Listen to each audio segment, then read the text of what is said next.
All right, guys. Welcome back to part two of trying to understand what a fluid is. We saw that both liquids and gases can be fluids in the first video. In this one, we will have a look at what differentiates liquids and gases and what makes each of these behave the way they do. And while doing so, we will also compare them with solids just to have some fun and throw something new into the picture. So I've pulled this table up here that asks some fundamental questions about how a substance feels and acts like. Now, by trying to answer all of these questions for the three different states, we will see if we can understand the differences between them. Question one. Does it have a shape of its own? And first up are solids. Does a solid have a shape of its own? So here is a brick, for example, and we can see that it is shaped as a cuboid. Imagine any other solids that you can think of, like the cell phone you might be holding, or a shoe, or a rock. All of these things have a shape or a form to them. And so the answer to this question is a yes. And no matter what container you put these solids in, they are going to hold the same shape. So, say I put that same brick into a box or I put it in a bag, it's still going to hold the same cuboid shape. So, the shape of the solid is its own. Next is liquids. Do you think if I took a liquid, like water for example, and put some out on the table, is it going to hold its shape? No, because it does not have a rigid structure or a shape. It is just going to flow because it is a fluid, remember, and it'll just settle in a random pool. So we're going to say no, liquids do not have a shape of their own. They just take up whatever shape the container is in. So while on the floor like this, the liquids are just a blobby pool. And in this cylinder, they just take up the shape of that whole cylinder itself. And say if you were to put it in a pot, they would take up the spherical shape of the pot. Gases are next. And these are also fluids, right? And they also flow. But I cannot even begin to imagine how you would define a shape or a form for a gas because a gas is just going to be everywhere. So the answer does this gas have a shape of its own is obviously a no. But just like liquids, gases also take up the shape of whatever container they are put in. So in empty space, they are everywhere. But if you were to put them in a cylinder, they take up the cylindrical shape. And if you were to put them in a pot, they take up that spherical shape. Good. Moving on to question two. Does it have a fixed volume?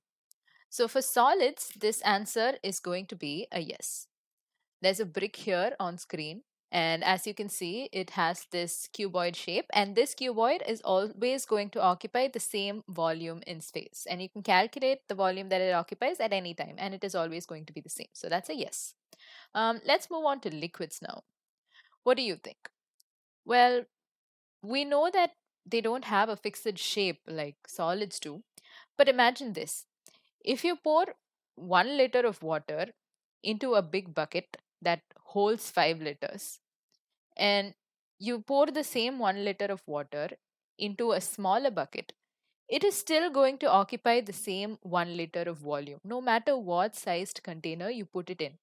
So the answer to this question is yes, because liquids, no matter what, they also, even if they don't have a shape, they do have a fixed volume. So the answer to this question is a yes. Gases, uh, well, imagine putting gases into different sized containers. They just went and occupied all the space that was available. What this tells us is that gases do not have a fixed volume of their own.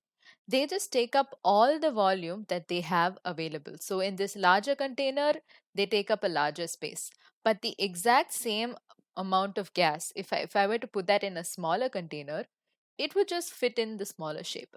So, gases do not have their own unique volume. They just occupy the volume of whatever you put them in. Up next is an interesting question. What happens when pressure acts on it? And starting with solids.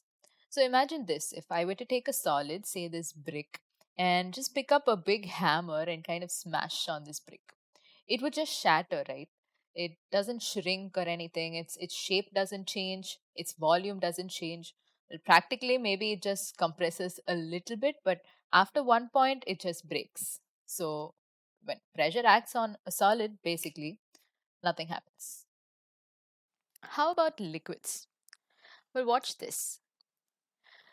The volume goes down just a little bit, but you cannot really compress it beyond a certain point unless you apply really high pressures.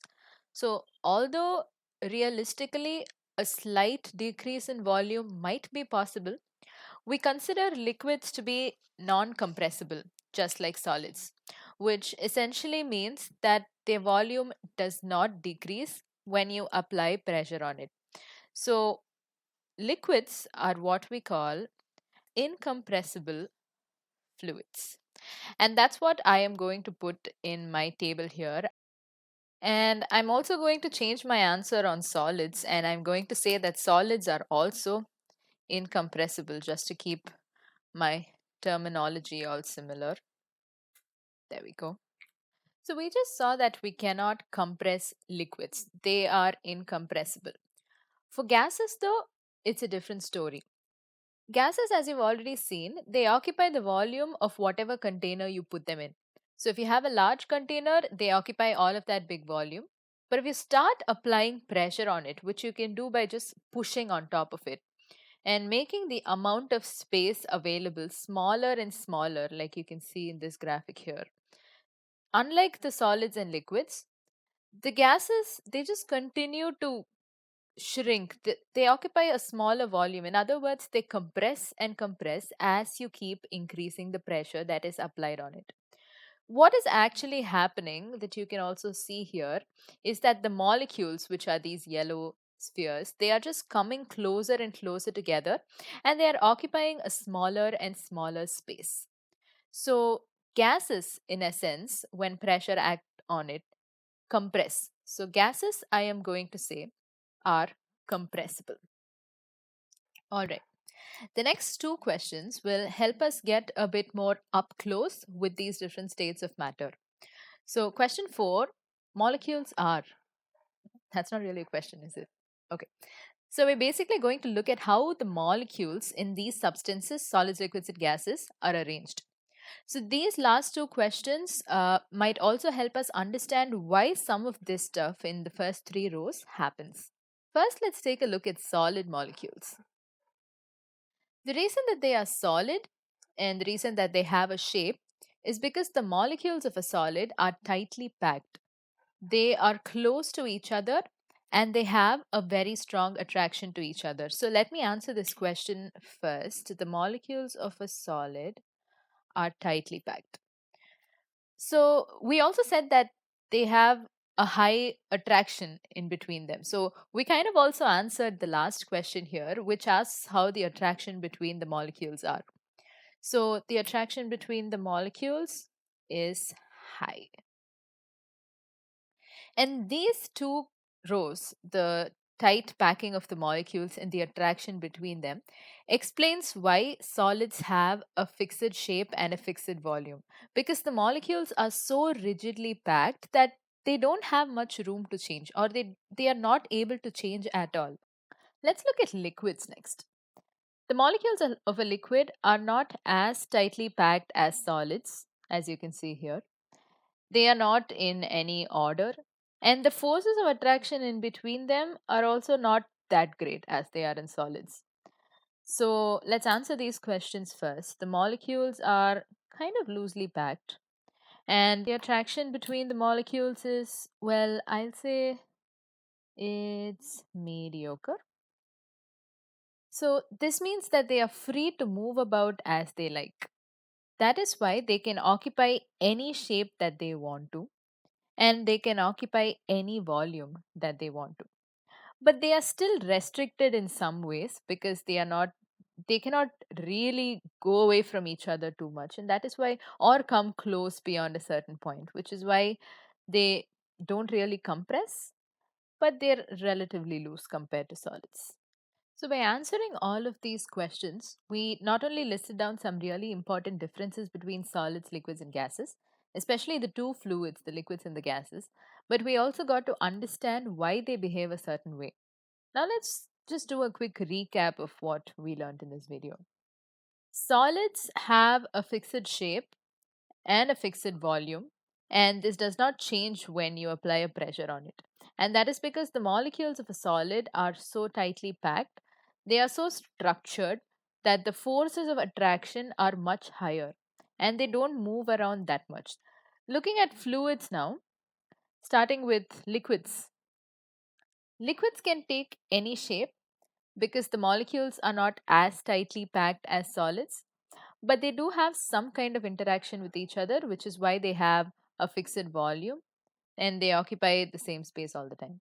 And this is also why you can't really force them together much, or you just cannot compress them.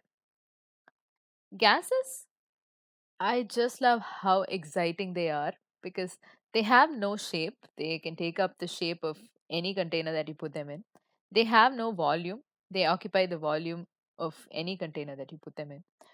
And molecules, all of this is because the molecules are so free and so unrestricted that they can just move around anywhere. The forces of attraction between them are so small that you can just continue to push them. You can compress it. You can push, push, push, and compress it as much as you want, and they'll just continue to occupy a smaller and smaller volume. Now, that brings us to the end of this video, which I think ran a little longer than I expected. But I hope that you never forget from now on these really important differences between the three states of matter and why they behave this way. Keep watching my channel for the next video in this series. Bye.